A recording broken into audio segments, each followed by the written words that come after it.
হ্যাঁ, সব তো দেশের সবাইকে বলা হয়েছে। আপনার ওই প্রায় সবাই দেশের বাইরে। আমাদের জমিদার সরকার সাহেব আপনার এই সিঙ্গাপুরে, মঈন খান সাহেব ওয়াশিংটনে, খসরু ওয়াশিংটনে, মহেশ্বর বাবু কোথায় ঢাকাতেই আছেন নাকি প্রোগ্রাম আছে, আর সেলিনা আপা খুলনায়, ইকবাল হাসান মাহমুদ টুকু ব্যাংককে।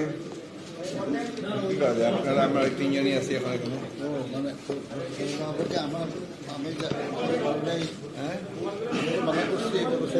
সেলিনা আপাকে পড়েছে।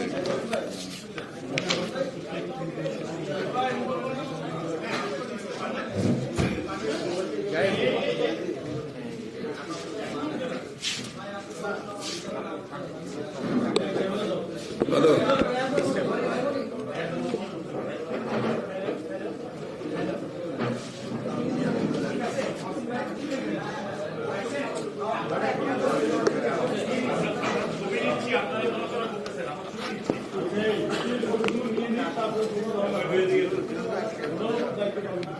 হ্যাঁ, আমি বলে দিচ্ছি।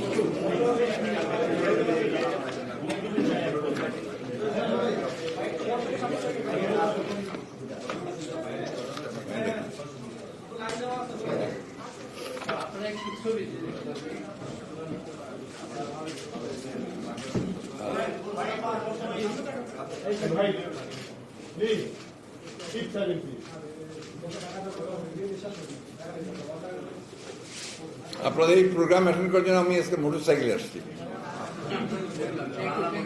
আপনার পরিবাগে পর থেকে চলে না, প্রায় ওখানে 20 মিনিট আটকে থাকার পরে থেকে বাধ্য হয়ে মোটরসাইকেল ইউজ করতেছে। বহুদিন পরে তো পাঠাও না, আমার ছাত্রের সঙ্গে কথা বলে পাশেই অফিসে ওই বাইক চালায় চলে আসে। একটু আপনাদের ধৈর্যের উপরে একটু চাপ পড়বে, কিন্তু সেটা একটু দয়া করে মেনে নেবেন আর কি। আমি যতটা সম্ভব আপনার সাবধানে পড়ার চেষ্টা করব, আর দ্রুতই পড়ব, তা আপনারা একটু ধৈর্য ধরবেন। বিসমিল্লাহির রহমানির রহিম।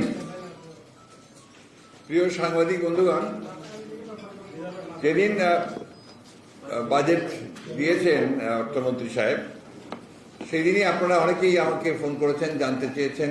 তো সেদিন তো আমি বলেছিলাম যে এটা আমরা একটা পূর্ণাঙ্গ একটা রিয়াকশন আমরা দেব আমাদের দলের পক্ষ থেকে। তো সেদিন তো একটা কথা বলেছি, জাস্ট আপনার নর্মাল। আজকে আপনাদের সামনে আমি আমাদের দলের যে রিয়াকশন সেটা আমি আপনাদের সামনে তুলে ধরছি। প্রিয় সাংবাদিক বন্ধুরা, আসসালামু আলাইকুম। জনসাধারণের ম্যান্ডেট ছাড়াই বছরের পর বছর ধরে একটা অনির্বাচিত সরকার ক্ষমতা আঁকড়ে রয়েছে, যে সরকার নিজেই আইন কানুন ও সংবিধান লঙ্ঘন করে দামি নির্বাচনের মাধ্যমে দামি সংসদ বানিয়েছে, এমন একটা সরকারের পক্ষে বাজেট প্রদানের কোনো নৈতিক অধিকার নেই। জনগণই সকল ক্ষমতার উৎস, অথচ সেই জনগণই ভোট দিতে পারেনি। এ সরকার জনপ্রতিনিধিত্বহীন একটি অবৈধ সরকার। 2024-25 অর্থ বছরের জন্য এ সরকারের প্রস্তাবিত বাজেট দেশের সাধারণ দরিদ্র মানুষদের শোষণের লক্ষ্যে একটি সাজানো হাতিয়ার মাত্র। বর্তমান লুটেরা সরকারের এই বাজেট কেবলমাত্র দেশের গুটি কয়েক অলিগার্কদের জন্য, যারা শুধু চুরি করছে না, তারা ব্যবসা করছে, তারাই পলিসি প্রণয়ন করছে, আবার তারাই পুরো দেশ চালাচ্ছে। দেশ আজ দেউলিয়াতের দ্বারপ্রান্তে উপনীত হয়েছে। এই বাজেট কল্পনার এক ফানুষ। এই বাজেট ফোকলা অর্থনীতির উপর দাঁড়িয়ে আছে। বাজেট প্রণয়নের জন্য যে সম্পদ প্রয়োজন সেটাই এই অলিগার্করা লুট করে নিয়েছে। ব্যাংকগুলো খালি, সরকারের আশ্রয় প্রশ্রয় অলিগার্করা ঋণ নিয়ে ব্যাংকগুলোকে শূন্য করে দিয়েছে। এই অর্থের সিংহভাগই বিদেশে পাচার হয়ে গেছে। আমানতকারীরা ব্যাংকে তাদের নিজস্ব জমাকৃত অর্থের চেক ক্যাশ করতে পারছে না। মানুষের মধ্যে নজিরবিহীন হাহাকার দেখা দিয়েছে। আর এই হাহাকার সরকারের আশীর্বাদ পুষ্ট ও সুবিধাভোগী নব্য ধনীদের জন্য নয়, সাধারণ মানুষের রক্ত চুষে নিয়ে দিব্যি ভালো আছে তারা। আর অন্যদিকে গরিব আরো গরিব হচ্ছে। যে কোনো সময় মানুষের ধৈর্যের বাঁধ ভেঙে যেতে পারে। এদিকে বাংলাদেশের রিজার্ভের অবস্থা ত্বরান্বিতে চলে গেছে। 3 মাসের আমদানি ব্যয় মেটানোর মতো ডলার রিজার্ভ নেই। ডলারের অভাবে ব্যবসায় বাণিজ্য অচলাবস্থা চলছে। দেনা বাড়তে বাড়তে এমন হয়েছে সেই দেনা শোধ করতেই বাজেটের বড় একটা অংশ চলে যাচ্ছে। তারা বিদ্যুৎ চুরি করবে আর সাধারণ মানুষকে বিদ্যুতের অসহনীয় বিল পরিশোধ করতে হবে। পানি ও গ্যাসের বেলায়ও একই অবস্থা। তথাকথিত এই বাজেট বাস্তবায়নে যে অর্থ লাগবে সেটা সংকুলানের প্রস্তাব করা হয়েছে জনগণের উপর করের বোঝা চাপিয়ে। এই বাজেট কর নির্ভর, এই বাজেট ঋণ নির্ভর, এই বাজেট লুটেরা বন্ধন। অসহনীয় মূল্যস্ফীতি চাপে সাধারণ জনগণের ত্রাহি অবস্থা। এর উপর বাজেটে করের বোঝা। জবাবদিহিহীন এই সরকারের কাছ থেকে জনকল্যাণমূলক বাজেট আশা করাটাই বোকামি। এই বাজেট দেশি বিদেশি ঋণ ও সাধারণ জনগণের উপর চাপিয়ে দেওয়া করের নির্লজ্জ ফিরিস্তি ছাড়া আর কিছুই নয়।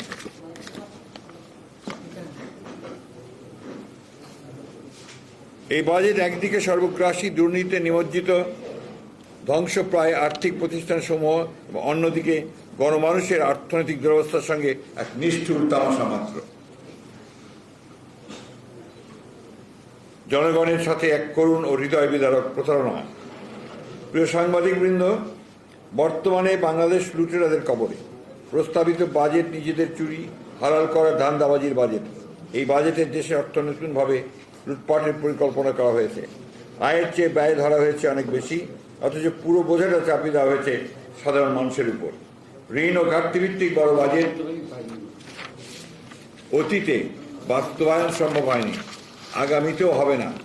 একটি অনির্বাচিত সরকারের উপর করদাতারা আস্থা রাখে না। এই বছর আগে 12 বিলিয়ন ডলারের আভ্যন্তরীণ আন্তর্জাতিক ঋণের সুদ পরিশোধ করতে হবে। এই বাজেট আসলে শূন্যের উপর দাঁড়িয়ে আছে। 7,97,000 কোটির মধ্যে 2,56,000 কোটি ঘাটতি, অর্থাৎ বাজেটের 1/3 ঘাটতি, যা মেটানোর প্রস্তাব করা হয়েছে আভ্যন্তরীণ 1.5 লক্ষ কোটি ও বৈদেশিক 1 লক্ষ কোটি ঋণ নিয়ে। ঋণ দিয়ে ঋণ পরিশোধের ফন্দি, অর্থাৎ কইয়ের তেলে কই ভাজা আর কি। আর এই ঋণ নেওয়া হবে সোভারেন গ্যারান্টির কাভারে, কারণ কোল্যাটারাল দেওয়ার সক্ষমতা হারিয়েছে বাংলাদেশ। আন্তর্জাতিক ঋণ সংস্থা ফিচ রেটিংস অতি সম্প্রতি বাংলাদেশের দীর্ঘমেয়াদী ঋণমান আবারও অবনমন করেছে। বিগ থ্রি নামে পরিচিত ঋণমান সংস্থাগুলোর মধ্যে ফিচ অন্যতম। এর আগে মুডিস ও AS&P-ও বাংলাদেশের ঋণমান কমিয়ে দিয়েছে। প্রশ্ন হলো, এই দেউলিয়া সরকারের উপরে কার আস্থা হবে ঋণ দিতে?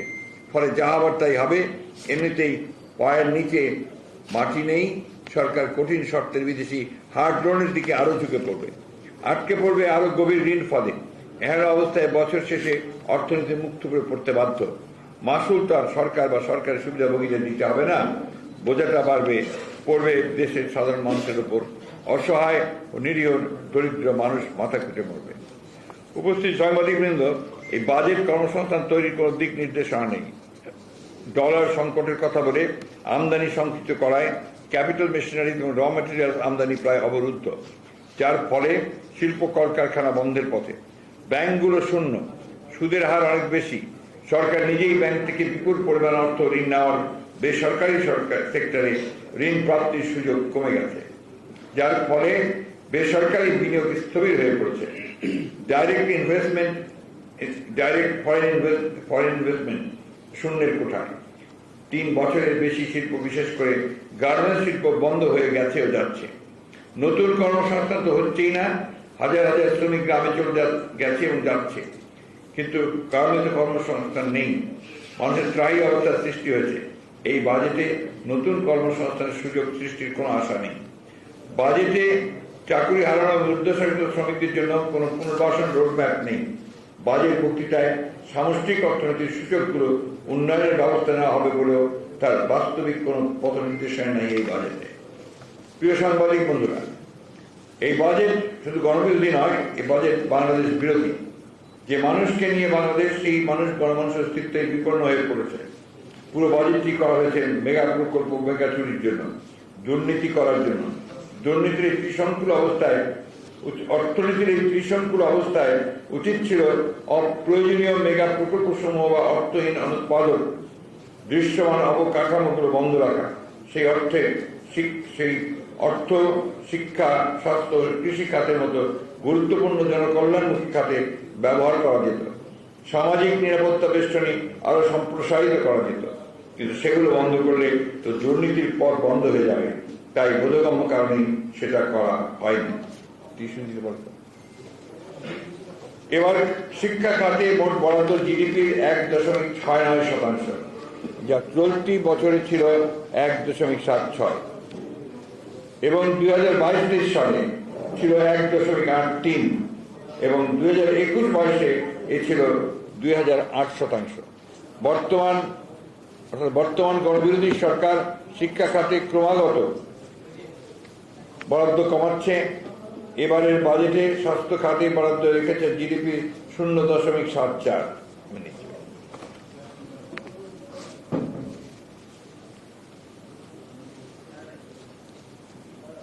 যা নিতান্তই অপ্রতুল। আপনারা জানেন, বিএনপি নির্যাতিত হয়ে পুনরায় জনসভার সুযোগ পেলে শিক্ষা ও স্বাস্থ্য খাতে জিডিপির 5% বরাদ্দের ঘোষণা দিয়েছে। কৃষির জন্য বরাদ্দ কমিয়েছে মাফিয়া সরকার, অথচ করোনাকালে পুনরায় প্রমাণিত হয়েছে আমাদের অর্থনীতির মূল ভিত্তি কৃষি। সরকার কৃষককে সহায়তা না করে ক্যাপাসিটি চার্জের নামে লক্ষ লক্ষ কোটি টাকা ভর্তুকির অর্থ তুলে দিয়েছে বিদ্যুৎ সেক্টর অলিগার্কদের হাতে, অন্য ক্ষেত্রে বিদ্যুৎ না কিনে। একদিকে বিদ্যুতের উৎপাদন সক্ষমতা 27,000 মেগাওয়াট দাবি করে, অন্যদিকে ভারতীয় আদানি কোম্পানির কাছ থেকে উচ্চ মূল্যে বিদ্যুৎ কেনে, যার মূল্য পরিশোধ করতে হচ্ছে ডলারে। এই চুক্তিকে অসম ও জাতীয় স্বার্থবিরোধী বলে আখ্যায়িত করেছেন অর্থনীতিবিদেরা। প্রিয় সাংবাদিকবৃন্দ, এই বাজেট কালো টাকাকে সাদা করা বাজেট। কালো টাকা ধারাও দায় মুক্তি দেওয়া হয়েছে। 15% কর দিয়ে ব্যক্তির সাথে কোনো কোম্পানিকেও কালো টাকা সাদা করার সুযোগ দেওয়া হয়েছে।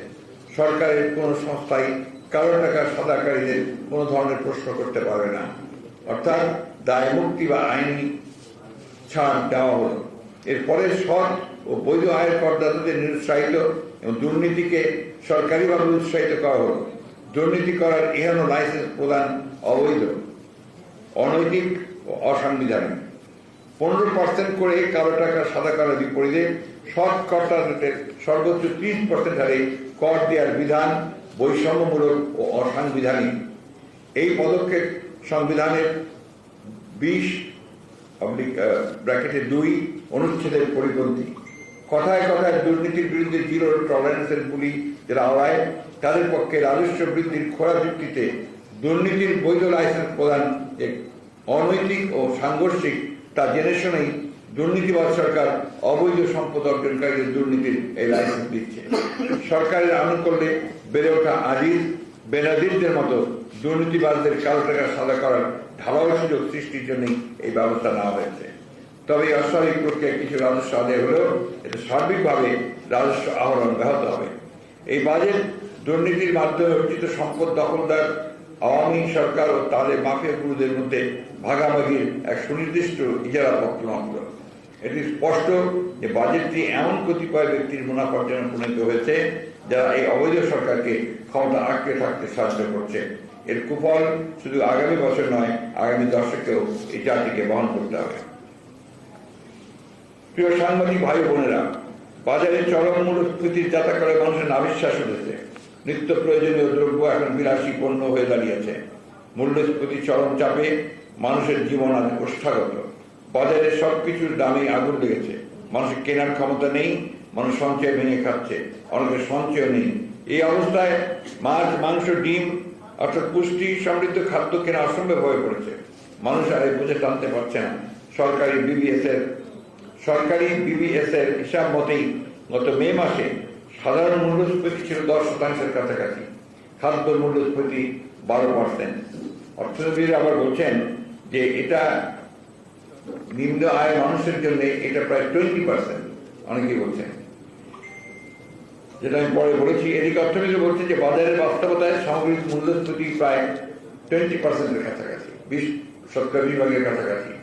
আপনারা বাজারে যান, গত এক বছরে মূল্যস্ফীতি 50% বেশি ছাড়িয়ে গেছে। বিবিএস এর তথ্য নিয়ে বিশ্ব ব্যাংক নিজেই প্রশ্ন তুলেছে। তাদের কাছে এই পরিসংখ্যান নির্ভরযোগ্য নয়। বিবিএস এর দোষ দিয়ে কি লাভ করুন? সত্যিকারের ফিগার প্রকাশ করে তাদের চাকরি তো হারানোর ভয় আছে। রক্ষক যদি ভক্ষক হয় তাহলে এই পরিণতি হবে, এটাই তো স্বাভাবিক। এই বাজেটে সরকার মূল্যস্ফীতি লক্ষ্যমাত্রা ধরেছে 6.5%, কিন্তু কিভাবে মূল্যস্ফীতি কমিয়ে আনা হবে তার কোনো পথ নির্দেশনা নেই। আর কে না জানে সরকারি আশ্রয় প্রশ্রয়ে তাদের আশীর্বাদ পুষ্ট কিছু সিন্ডিকেটের কারণে নিত্য প্রয়োজনীয় দ্রব্যের মূল্য গত বছরের তুলনায় কয়েক গুণ বেড়েছে। এ সকল সিন্ডিকেট কিভাবে নিয়ন্ত্রণ করা হবে বাজেটে সে বিষয়ে কোনো আলোচনার স্থান পায় না। বাজেটে তাই সাধারণ মানুষের জন্য কোনো স্বস্তি নেই। প্রিয় সাংবাদিকবৃন্দ, গত 15 বছরে সরকারের আশ্রয় প্রশ্রয়ে খোলাপি ঋণ বেড়েছে লাফিয়ে লাফিয়ে। 2009 সালে ব্যাংক খাতে খেলাপি ঋণ ছিল 22,481 কোটি টাকা, যা এখন 1,82,295 কোটি টাকা। 2 লক্ষের মাইল ফলকে পৌঁছাতে আর মাত্র 17,705 কোটি টাকা বাকি। কেবল গত 3 মাসেই বৃদ্ধি পেয়েছে 36,692 কোটি টাকা, অর্থাৎ 9% থেকে বেড়ে দাঁড়িয়েছে 11%। ইশতেহারে খেলাপি ঋণ কমানোর জন্য আইন প্রয়োগ অব্যাহত থাকবে বলা হলেও তা আসলে কথার কথা। বাস্তবে খেলাপি ঋণ আদায় নয়, বৃদ্ধি অব্যাহত রয়েছে। অর্থমন্ত্রী নিজেই বলেছেন খেলাপি কমাতে হলে তো সময় লাগবে। এটিও এক ধরনের প্রতারণা ছাড়া কিছুই নয়। এদিকে মানুষের অবস্থা দিন দিন আরো শোচনীয় হচ্ছে, কারণ পরোক্ষভাবে খেলাপি ঋণের প্রভাব তাদের ঘাড়েই পড়ছে। খেলাপি ঋণ দূর করবে করে তাদের প্রধান ব্যক্তিরাই তো খেলাপি ঋণের আপনার সবচেয়ে বড় হোতা। উপস্থিত সাংবাদিকবৃন্দ, সরকার মনে করতে পারে তারা একটি বিশাল অঙ্কের বাজেট দিয়েছে, যা বিগত বছরের চেয়ে প্রায় 5% বেশি, যদিও এর আগে প্রতি বছর 10 থেকে 11% বৃদ্ধি করা হয়েছিল। বিগত অর্থ বছরে টাকার মান হিসাব করলে ডলারের বিপরীতে বাজেটের আকার দাঁড়ায় 5,33,000 কোটি টাকা। পাশাপাশি 2,65,000 কোটি টাকার উন্নয়ন বাজেটে 97% অর্থই আনতে হবে ভিক্ষা করে। তাহলে কি উন্নয়নের নামে বাংলাদেশ পুনরায়, কি ব্যাপার তোমাদের মাইক্রোফোনে ডিস্টার্ব করে কেন? তাহলে কি উন্নয়নের নামে বাংলাদেশ পুনরায় 40 বছর আগের সেই ঋণের বেড়াজালে আবদ্ধ হয়ে পড়লো? কি বিরাট, এগুলো দেখো না তোমরা? কোথায় যাও, গলাটা এখন অতটা উঁচু নাই আগের মতো। যাই হোক, বাজেটের আকার রিলেটিভলি কমে যাওয়ায় প্রমাণিত হয় যে আওয়ামী প্রোপাগান্ডা সেল কর্তৃক ফুলিয়ে ফাঁপিয়ে দেখানো অর্থনীতির বেলুন মূলত ছিদ্র হয়ে পড়েছে। এদিকে জিডিপি বৃদ্ধির হার 6.75 প্রস্তাব করা হলেও বাস্তবে তা অর্জন সম্ভব হবে না। বিশ্বব্যাংক বলছে প্রবৃদ্ধি হবে 5.6%। বাজেটের প্রায় 4,69,000 কোটি টাকার 2/3 যাবে অনুৎপাদনশীল খাত, বেতন, প্রণোদনা, ভাতা ও ভর্তুকি খাতে। এই যে বিরোধী দলকে এবং জনগণকে নির্যাতন করবার যে আপনার খাত, যেটা আর কি আপনার পুলিশ, আইন শৃঙ্খলা রক্ষাকারী বাহিনী, তথাকথিত প্রশাসন, যাদের একমাত্র কাজ হচ্ছে যে বিরোধী দলকে নির্যাতন করা, সুতরাং তাদের খাতে সবচেয়ে বেশি খরচ করা হচ্ছে। আজকে শুনলাম আবার যে 50,000 টাকা আপনার প্রত্যেক গাড়ির জন্য দেওয়া হয় প্রতি মাসে। এটা যাদের গাড়ি পেয়েছে তাদের জন্য প্রত্যেকে 50,000 কোটি টাকা দেওয়া হয় প্রতি মাসে। এটা আলাদা। উৎপাদন হারে প্রবৃদ্ধি আরো গোড়া থেকে। প্রিয় সাংবাদিক ভাই বোনেরা, আপনারা জানেন প্রস্তাবিত 7,97,000 কোটি টাকার বাজেটে পরিচালন ব্যয় ধরা হয়েছে 5,06,171 কোটি টাকা। উন্নয়ন ব্যয় 2,81,453 কোটি টাকা। রাজস্ব লক্ষ্য ধরা হয়েছে অনুদান সহ 5,45,400 কোটি টাকা। অর্থাৎ ব্যয়ের চেয়ে আয় অনেক কম। এনবিআর সূত্র থেকে আয় আসবে 4,80,000 কোটি টাকা। বাজেট ঘাটতি 2,56,000 কোটি টাকা। এই ঘাটতি পূরণে বৈদেশিক ঋণ হিসেবে 90,700 কোটি টাকা। আর আভ্যন্তরীণ ঋণ নেওয়া হবে 1,60,900 কোটি টাকা। এর মধ্যে শুধু ব্যাংক থেকেই ধরা হয়েছে 1,37,500 কোটি টাকা। ব্যাংক বহির্ভূত ঋণের পরিমাণ 23,400 কোটি। এদিকে অর্থ মন্ত্রণালয়ের ডেট বুলেটিন অনুসারে গত 2.5 বছরে সরকারের ঋণ বেড়েছে 5 লাখ কোটি টাকার বেশি।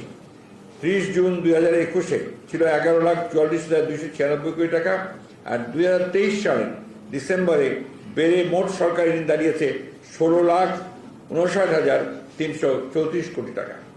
এই বিপুল অঙ্কের ঋণ অর্থনীতিকে ঝুঁকিতে ফেলে দিয়েছে। সম্প্রতি এক সরকারি প্রেক্ষাপটে অর্থ মন্ত্রণালয় জানিয়েছে, আগামী 3 অর্থ বছরে সরকারের মোট ঋণ স্থিতি 27 লাখ কোটি টাকা ছাড়িয়ে যাবে। আসছে অর্থ বছরে সুদ পরিশোধের ব্যয় ধরা হয়েছে 1,13,500 কোটি টাকা, যা মোট বাজেটের 14.24 হার শতকরা। গত 6 বছরে সুদ পরিশোধের ব্যয় বেড়েছে দ্বিগুণ। পরিচালন ব্যয়ও মেটানো হবে ঋণ দিয়ে। এদিকে আভ্যন্তরীণ ঋণের সুদ 93,000 কোটি টাকা আর বৈদেশিক ঋণের সুদ 20,500 কোটি টাকা। এখন মেগা প্রকল্প সহ অন্যান্য প্রকল্পের জন্য যে ঋণ ধরা হচ্ছে তা পরিশোধ করতে হবে কয়েক বছর পর থেকে, অর্থাৎ ভবিষ্যতে ঋণের বোঝা আরো বাড়বে।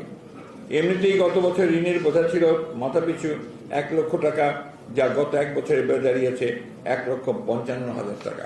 আচ্ছা, আপনার কিন্তু 1,55,000 টাকা আপনিও ঋণী। অর্থাৎ বর্তমানে বাংলাদেশে প্রতিটি নবজাতক শিশুকে 1,55,000 টাকা ঋণের বোঝা মাথায় নিয়ে জন্ম নিতে হবে। দেশের সামগ্রিক অর্থনীতি আজ ঋণময়। মেগা প্রকল্পের অর্থনৈতিক ফিজিবিলিটিবিহীন এসব ঋণ আমাদের সমগ্র অর্থনীতিকে দেশি বিদেশি অলিগার্কদের কাছে জিম্মি করে ফেলেছে। বাজেট প্রণয়নের ক্ষেত্রে বিষয়টি কার্যত এড়িয়ে যাওয়া হয়েছে। প্রিয় সাংবাদিকবৃন্দ, বাংলাদেশ কার্যত দেউলিয়াতের দোরগড়ায় উপনীত হয়েছে। সম্ভবত IMF বাংলাদেশের অর্থনীতিকে উদ্ধারের উপায় খুঁজে না পেয়ে তাদের ঋণ প্রাপ্তির ক্ষেত্রে শর্ত হিসেবে বৈদেশিক মুদ্রা রিজার্ভের লক্ষ্যমাত্রা 20.110 বিলিয়ন থেকে কমিয়ে 14.769 বিলিয়ন করতে বাধ্য হয়েছে। যদিও এতে শেষ রক্ষা হচ্ছে বলে মনে হয় না। দেশের রিজার্ভের পরিমাণ বর্তমানে $13 বিলিয়ন নিচে নেমে গেছে। ডলারের অভাবে ব্যাঙ্গালোর এলসি খুলতে পারছে না। মার্কিন কোম্পানি সহ বেশ কয়েকটি বিদেশি কোম্পানি ও এয়ারলাইন্সের বকেয়া পরিশোধ করা যাচ্ছে না। IATA বারবার বকেয়া বিল পরিশোধের তাগাদা দিচ্ছে। অনেকে ফ্লাইটের সংখ্যা কমিয়ে দিয়েছে। এতে ব্যবসা বাণিজ্য নেতিবাচক প্রভাব পড়ছে। বিদেশিদের অনেক বিনিয়োগ ফেরত নিয়ে US ট্রেজারি বিল ও বন্ডে খাটাচ্ছে। এতে চাপ পড়েছে আর্থিক হিসাবে। গত মার্চ পর্যন্ত ব্যালেন্স অফ অ্যাকাউন্টসে ঘাটতি দাঁড়িয়েছে 9.26 বিলিয়ন। গত বছর একই সময় যা ছিল $2.93 বিলিয়ন। এর আগে আর্থিক হিসেবে সবসময় উদ্বৃত্ত ছিল। ধারাবাহিকভাবে ডলার রিজার্ভ দ্রুত কমে যাচ্ছে।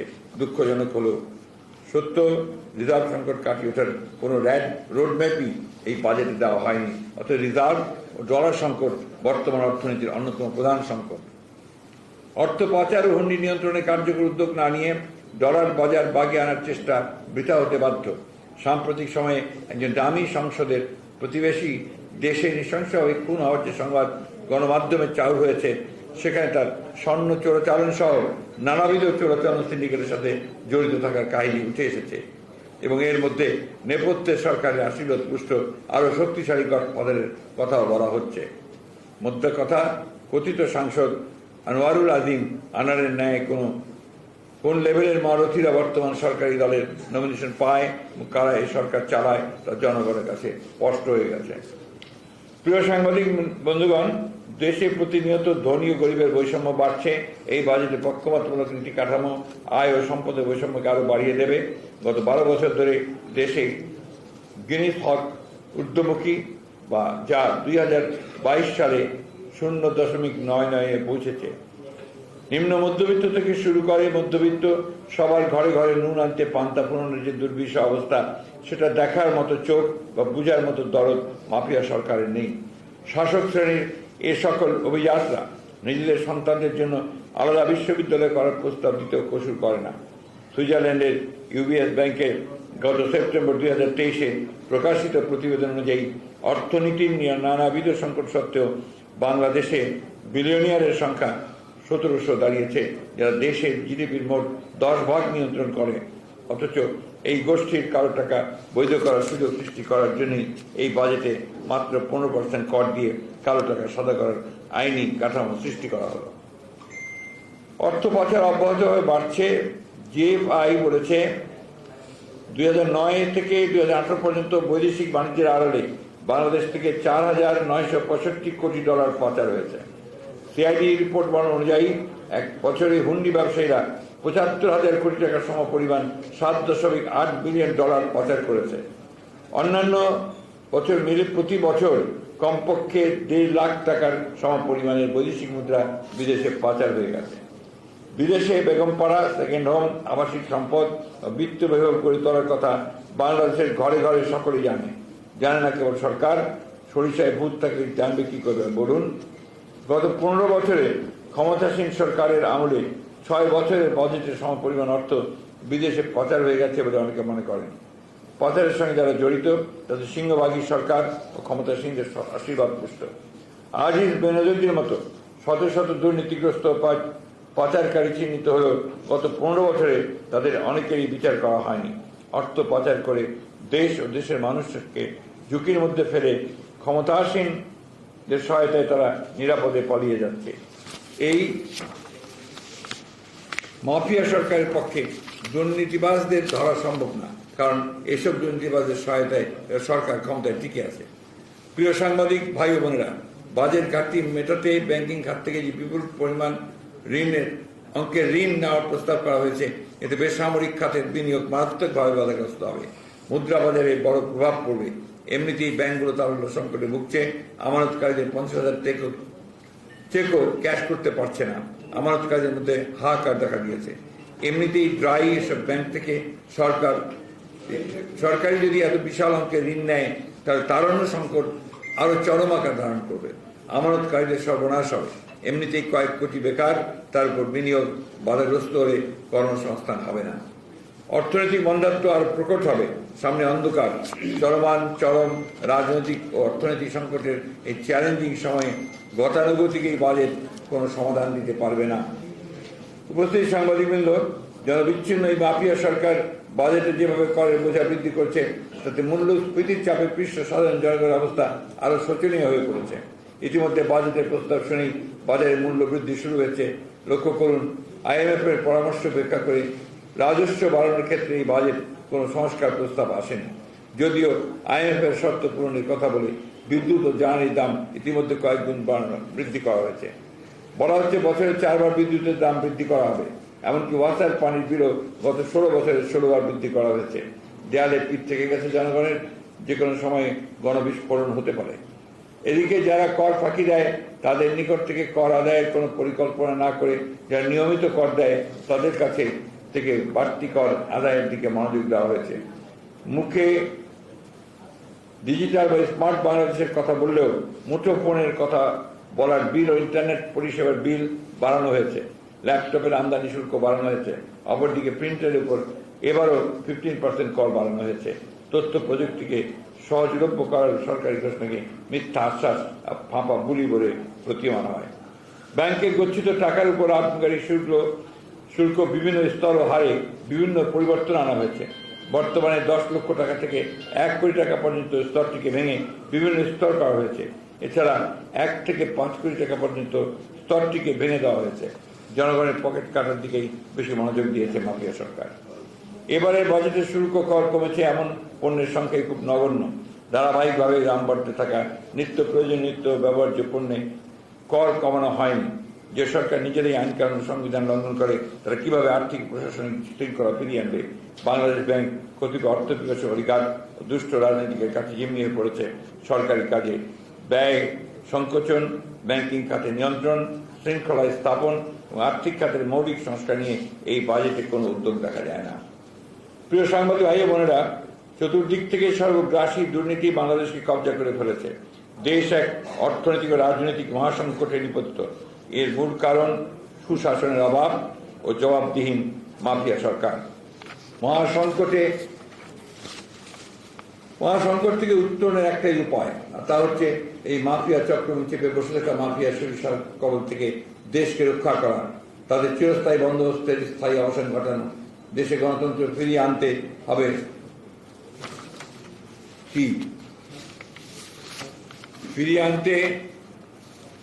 দুঃশাসন ও সীমাহীন দুর্নীতি থেকে জনগণকে উদ্ধার করতে হবে। দেশে অবিলম্বে একটি জবাবদিহিমূলক সরকার প্রতিষ্ঠা করতে হবে। যেটা একমাত্র সম্ভব একটি সুষ্ঠু, অবাধ ও নিরপেক্ষ নির্বাচনের মাধ্যমে। আগে উন্নয়ন ও পরে গণতন্ত্র, এই ধাপ্পাবাজির অবসান ঘটিয়ে গণতন্ত্রকামী 18 কোটি মানুষকে তাদের ভোটাধিকার প্রয়োগের অবাধ ও নিরপেক্ষ সুযোগ সৃষ্টি করতেই হবে। যে গণতন্ত্র সাম্য, ন্যায়, বিচার প্রতিষ্ঠার লক্ষ্যে এক সাগর রক্তের বিনিময়ে আমরা ছিনিয়ে এনেছি স্বাধীনতা, যে কোনো মূল্যে সেই গণতন্ত্র আমরা ফিরিয়ে আনবই ইনশাআল্লাহ। এই দেশে আবার সুশাসন প্রতিষ্ঠিত হবে। জনগণের ভোটে নির্বাচিত জনম্যান্ডেট সমর্থিত জাতীয় সংসদে আবার জনকল্যাণ ও মানব কল্যাণমূলক বাজেট প্রণীত হবে সুবিধা বঞ্চিত মানুষের অর্থনৈতিক অধিকার পুনঃপ্রতিষ্ঠার জন্য। বাংলাদেশের জনগণের কাছে এটাই বিএনপির দৃঢ় অঙ্গীকার। সেই সঙ্গে আমি বলতে চাই যে এই বাজেট বিএনপি প্রত্যাখ্যান করছে। ধন্যবাদ। জি বলেন, আমি বলেন।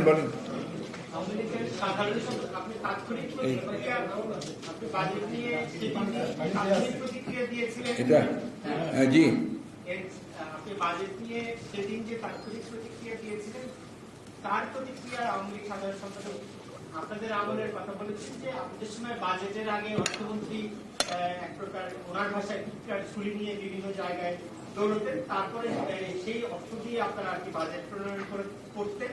সেই অবস্থা থেকে বাংলাদেশ বেরিয়ে এসছে, বাংলাদেশ এখন নিজের পায়ে দাঁড়িয়েছে। এবং আরেকটা কথা একটু করে নিয়ে, আমার যদি ভুল না হয়, মানে বেশ অনেক আগের কথা, যদি আমার ভুল না হয়, আপনাদের সময়ও আপনারা যখন সে বাজেট দিয়েছেন তখনও কালো টাকা সাদা করার সুযোগ ছিল, আমার যদি ভুল না হয় আর কি, যতটুকু মনে করে আর কি। তো এখন আপনারা সেই বিরোধিতা কি আপনারা নৈতিকভাবে করতে পারেন কিনা? এবং প্রধানমন্ত্রী যুক্তি হিসাবে সাইফুর রহমান সাহেবের সময় এই সুযোগটা ছিল, উনি এটা বিরোধিতা করেছিলেন, কিন্তু একটা পর্যায়ে উনি সেটা মানে স্ট্যান্ড করতে পারেননি নানান কারণে। আপনাদের আমার যদি ভুল না হয়, প্রধানমন্ত্রী যেটা বলেছেন যে এই টাকাগুলো বাইরে চলে গেছে দেশে বিভিন্নভাবে লুটপাটের মাধ্যমে, সেই টাকাগুলো আসলে মূল স্রোতে আনার জন্য এটা আসলে বিকল্প নেই। এই যুক্তিটা আসলে গ্রহণযোগ্য। আপনি অনেকগুলো প্রশ্ন একসাথে করে ফেলেছেন। তো আমার প্রথম প্রশ্ন হচ্ছে যে আপনি যেটা বললেন যে কি ছিল প্রথম প্রশ্নটা আপনার? ভিক্ষার ঝুলি নিয়ে বেড়ান। এটাতে আজকে এই বাজেট দেখেই আপনারা তো নিজেই বুঝতে পারছেন যে ভিক্ষার ঝুলি নিয়ে কারা ঘুরছেন, যাদেরকে পুরো বাজেটটাই আপনার একটা ভিক্ষার ঝুলি নিয়ে করা, যেমন এর মধ্যে আপনার নিজস্ব কোনো কিছুই নাই। আজকে যে পরিমাণ ঋণের বোঝা দাঁড়িয়েছে আপনার, এবং ঘাটতি বাজেট তো বটে, সেই ঘাটতি মেটানোটা হচ্ছে ঋণ দিয়ে। একে বৈদেশিক ঋণ, আবার ডোমেস্টিক ঋণ। যে মানুষগুলো আপনার অলরেডি পড়ে গেছে খাদের মধ্যে, তাদের মধ্যে আপনার এই তথাকথিত বাজেটের হাতি চেপে বসেছে, তাদের কাছ থেকেও আপনার ঋণ নেওয়া হবে। এবং সবচেয়ে দুঃখজনক ব্যাপার যেটা, যে আমাদের দেশে আপনার নিম্নবিত্ত আয়, মধ্যবিত্ত, এরা কিন্তু আপনার ওই ব্যাংকের টাকা জমা রাখে, এবং অনেকে আপনার রিটায়ার করার পরে ফিক্সড টাকা, পেনশনের টাকা যা পায় তা ফিক্সড জমা রাখে। তো ওই ফিক্সড টাকার উপরে কর প্রতি বছর বাড়ছে, এবং সেখান থেকে তারা যে লাভ্যাংশটা পায়, সেই লাভ্যাংশ তাদের এখন আর পরিবার চালানোর মতো কোনো উপায় নেই। সুতরাং এটা তারা একেবারেই অযৌক্তিক, অহেতুক একটা মিথ্যা কথা বলে জাতিকে প্রতারণা করা ছাড়া আর কিছুই নয়। রিগার্ডিং আপনার কালো টাকা, আমি ঠিক মনে করতে পারছি না আব্বাস ভাই, এটা কালো টাকার কোনো আমার ঠিক মনে নেই। Maybe you are right, I don't know exactly. তো ওই যে কালো টাকা সাদা করা যদি হয়ে থাকে, সেটার পেছনে আপনার অর্থনৈতিক একটা ব্যাকআপ ছিল। একই ব্যাপার এটা ছিল। কোন এর কথা বলতেছো? কোন একটা শেষ সময়, আগের সময় তো ছিল না, আগের সময় তো ছিল না। হ্যাঁ, এক থেকে না না, ও যেটা বলতে 5-6 বাজেটে নাকি 6-7 বাজেটে না, 1 থেকে 6 বাজেট। না না, আমাদের একটা পুরো সময়টা তো ছিলই না, অপ্রদর্শিত হয়, অপ্রদর্শিত। এটা ছিল আরেকটা ডিফারেন্স আসতো, একটা হচ্ছে অপ্রদর্শিত আয় আর কালো টাকা, এই দুটোর মধ্যে একটা ডিফারেন্স আছে। তো এখানে আপনার বলা ছিল যে অপ্রদর্শিত আয়, অর্থাৎ আপনি আয় করেছেন, সেটা আপনার সঠিকভাবে করেছেন, সেটা শুধু আপনি দেখাননি, এইটা একটা আপনার ব্যাপার ছিল। হয়তোবা আমি ব্যাপারটা কেউ নিজেও পরিষ্কার না, কিন্তু আমরা সেটা কখনোই আপনার সেটা আমরা মনে করিনি। তবে একটা জিনিস আপনার মনে থাকতে হবে, যে বিএনপি যখনই ক্ষমতা এসছে, বিশেষ করে প্রেসিডেন্ট জিয়া রহমান সাহেব যখন এসছে, তখন কিন্তু বিএনপি একটা ধ্বংসপ্রাপ্ত অর্থনীতিকে জিয়া রহমান সাহেব একটা পুরোপুরি টেনে তুলে তলাবিহীন ঝুড়ি থেকে, যেটাকে বটমলেস বাস্কেট বলেছিলেন হেনরি কিসিঞ্জার, সেখান থেকে সে কিন্তু একটা সম্ভাবনা আমি অর্থনীতি তৈরি করে নিয়ে এসেছিল। বেড়াবের সময় অর্থনীতিকে এমনভাবে তুলে আনা হয়েছিল যে সেটাকে ইমার্জিং টাইগার বলা হচ্ছিল, শেষ সময়টার কথাই বলছি আমি। সুতরাং কখনোই কোনোভাবেই বিএনপির আমলে অর্থনীতি, আপনার যে কোনো অর্থনীতিবিদকে জিজ্ঞেস করবেন, macro economics was in its highest form at that time. Macro economy, যেটা সমষ্টিগত অর্থনীতি, এটা তার সবচেয়ে ভালো সময় ছিল বিএনপির সময়। আপনি আজকের বাংলাদেশ ব্যাংকের গভর্নরকে জিজ্ঞেস করবেন, তার আগের গভর্নরকে জিজ্ঞেস করবেন, আজকে যে সমস্যাগুলো তৈরি হয়েছে ব্যাংকিং সেক্টরে বা আর্থিক সেক্টরে, এটা কখনই বিএনপির সময় সেটা হয়নি। আর কালো টাকা সাদা করার কথা আপনি যেটা বলছেন না, এটা হতে পারে যে অপ্রদর্শিত আয়টুকুর, এটা হতে পারে, আর আমি আমার সেটা ঠিক মনে, বাট তখন যে অর্থনীতির একটা স্টেবল কন্ডিশন ছিল। এখন তো আমাদের কথা না, প্রত্যেকটা অর্থনীতিবিদ বলছেন যে মহাসংকটে, এবং এমনও কথা বলছে যে আগামী বছরগুলোতে যে কি খারাপ অবস্থা আসবে এটা আমরা ঠিক বুঝতে পারছি না। আর সরকারের সেদিকে কিন্তু তারা আবারও সেই তাদের মেগা প্রজেক্ট নিয়ে পড়ে গেছে। জি বলেন, any other question? Thank you. আপনারা একটু চাটা খেয়ে দেন, আমার কাছে দিয়ে আমার গলা শুকিয়েছে। আচ্ছা, আরে বাজারের টাকা নাই, আর সেটা নাস্তা করতে এগুলো আমাদের গরিব মানুষদের টাকা।